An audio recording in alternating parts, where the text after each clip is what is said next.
Okay, so this video is to tell you how to use Desmos to graph an image, or in this case, your name. So you want to go to desmos.com/calculator. If you just type it into Google, it'll bring you right there. And then you need to sign up or log in if you already have an account. So sign up, agree, and then sign up with Google. You need to sign up with your school Google account. I already have one, so I can't do that. So if you plan on coming back to this and working on it another day, you will also need to log back in with your school Google account. Make sure you're using your rocklandusd.org account. Then,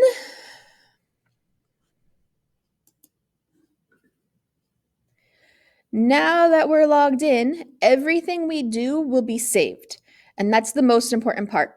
Probably you want to give it a title, initials maybe. Maybe include your name in there so your teacher can easily see whose this is. You can see that it's up there now. And then we are going to use the graphing calculator. I'm going to put it on projector mode. You might like that also to make the lines a little thicker. We're going to use the equations of lines to draw our initials. Or if you want to get real crazy, you could do your first name. But this is the general idea. So I'm going to use block letters, and I'm going to make my first initial a J. So let's just start. I'm going to start with the bottom of a J. So I'm going to have the bottom be at -4. You can literally start wherever you want. So a horizontal line is y equals -4. Now you can see how it's going on forever. I don't want it to go on forever. I want it to start and stop so I can draw my name or initial. So you draw a brace. The brace is kind of right next to the P button on your keyboard, but you need to press Shift.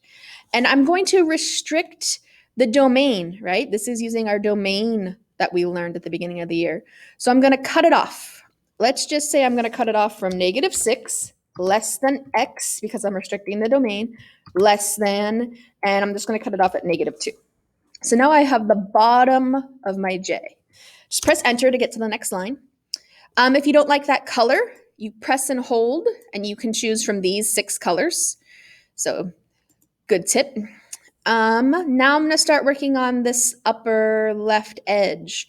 So a vertical line, that's x equals, and I can see I want it to be at -6. So now I've got this whole line, but I don't want it to go on forever. I want it to stop at -2. So I needed to go from -4 to -2. So now you're restricting the range, right? I'm going to cut it off between -4 and -2. Always the smallest number first. -4 less than y, because I'm doing the range, less than -2. So now I have the piece I want. Again, it's recommended that you change these colors so that they all match before you turn in your assignment, but I'm going to leave them different so you can see where they came from. Okay, so now I've got that upper part. I want to go over right here to start making my block letter. So that is at y equals -2. But I want it to go from -6 to -5. Smallest number first. Braces. -6 less than x less than -5. So now I've got that one. Now I want to bring it down to start making it look like a J. I am at x equals -5. But I only want it to go from -3 to -2. Smallest number first. -3 less than y less than -2. See how this is working? Now I want to start drawing this line. This is a horizontal line at y equals -3. But I only want it to go from -5 to -3. Braces, -5 less than x less than -3. Now I need to start going up from my J. So that is a line at x equals -3. But I only want it to go from -3, I don't know, maybe up to 2. -3 less than y less than 2. Now I need to put a top on my J. That's at y equals 2. And then I only want it to go from -3 to -2. Braces, -3 less than x less than -2. Now I just need to connect this line. This is at x equals -2. The lowest it goes is -4, and it needs to go up to 2. Braces, -4 less than y less than 2. And if you ever mess up, you can just play with it, and Desmos will show you if you're right or wrong. So again, I recommend going through, choosing your favorite color. Maybe you want these all to be red, so you hold it and click it to make them all red so it looks a little better. That's something you can do at the end. Turn that back on. Also, if you'd like to keep yourself more organized, you can add a folder, and maybe this is for my J. And then I can move all of these into that folder. See how that little line showed up? So I can move these all into that folder so that if I ever make a mistake or I need to make a change, I know where all these equations are. Because theoretically, you can end up with like 100 equations to get your initials. So if you keep it organized, now I've got all my equations for the J in there. Maybe I start my folder for my H right away. If I press enter, now I'm in the folder.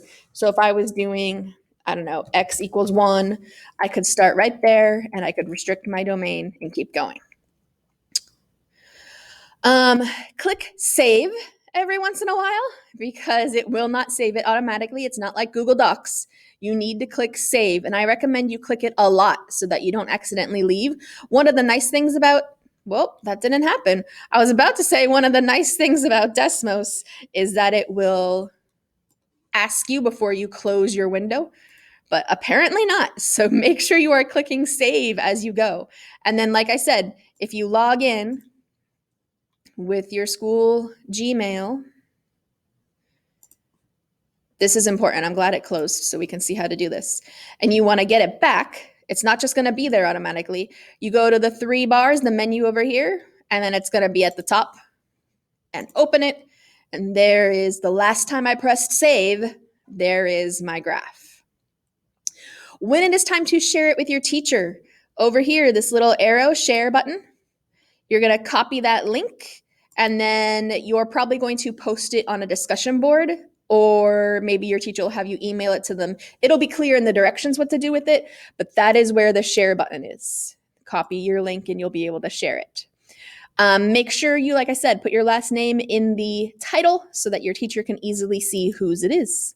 So hopefully this helps you guys understand the Desmos graphing calculator. Good luck.